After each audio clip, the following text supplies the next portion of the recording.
Blog Talk Radio. Hello and welcome to World of Perspective Radio on Blog Talk Radio. My name is Elizabeth Alron and I am your host.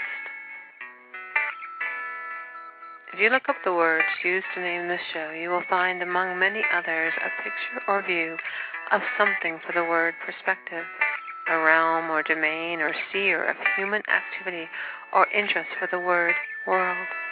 And if you look up the word human, you find sympathetic, humane. When you put the elements together, to me, it says that a world of perspective is a sympathetic and humane view of the things that matter. When you join me, you'll always find the show taking a perspective of you that will potentially be inspiring, helpful, or illuminating. Does it mean you need to take it on as your own? Hardly. If it provides you fuel to continue going in the direction you've been going, great. If it gives you a new course of action to consider, also great. All I am desiring to do is give you some food for thought. The call-in number for the show is 347-324-5745. Thank you so much for listening, and I look forward to spending time with you.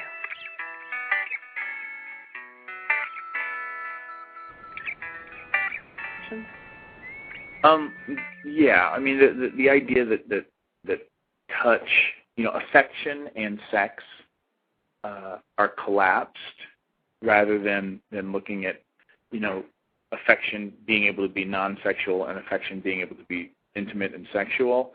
That the two are collapsed and that one must lead into the other is definitely there, and I think Cuddle Party's done a lot to at least start the conversation that it doesn't have to be that way. And it's been very interesting, working with the people that come to Cuddle Parties.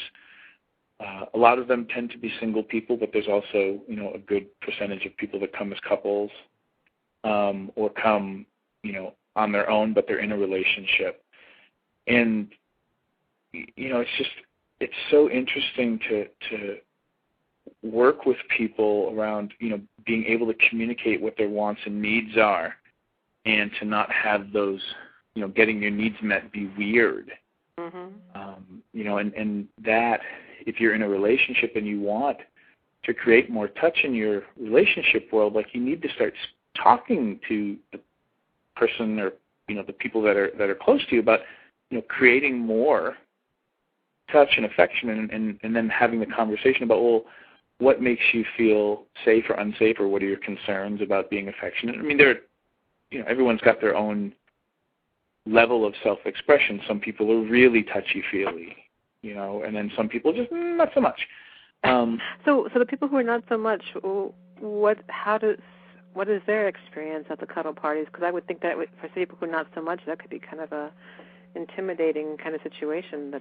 Well, a lot of people recognize when they go to cuddleparty.com and start looking at the website that Cuddle Parties, as much as it's about touch, it's more about communication, and we just happen to have framed it around a workshop where you can practice that communication through, through and around the specific area of touch and social affection.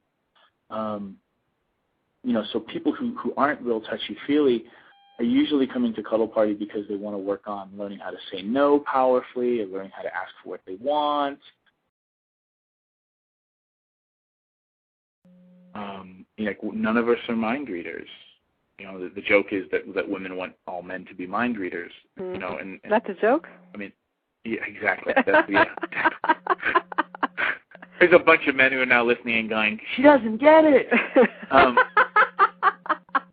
They just don't get it. Just for the record, yes, I am a woman, but I never expect a man to be a mind reader. I'm none of that school of thought. But go on. But that's the interesting part here, right? Is if we're not mind readers and you're not telling us, mm-hmm.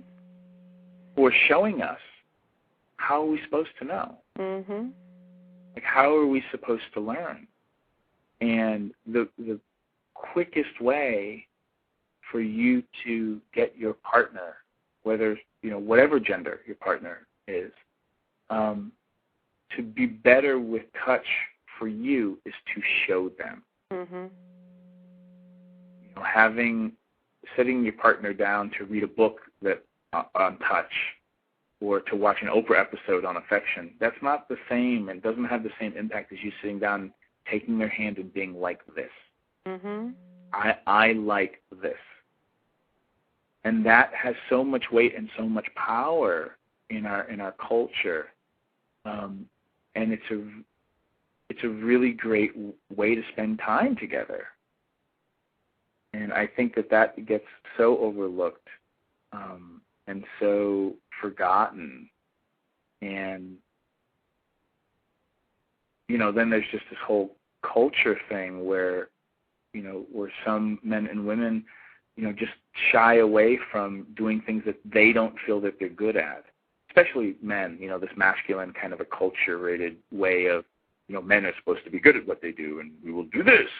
Mm-hmm. You know, and then if you like, well, I'm not good at that, so I just kind of shy away from it naturally. And men and women both do it. It's not just a men-only thing. But, you know, if we don't, you know, feel like we're good at something, we tend to not try to get better at it, especially around touch and sex, certainly, in the bedroom.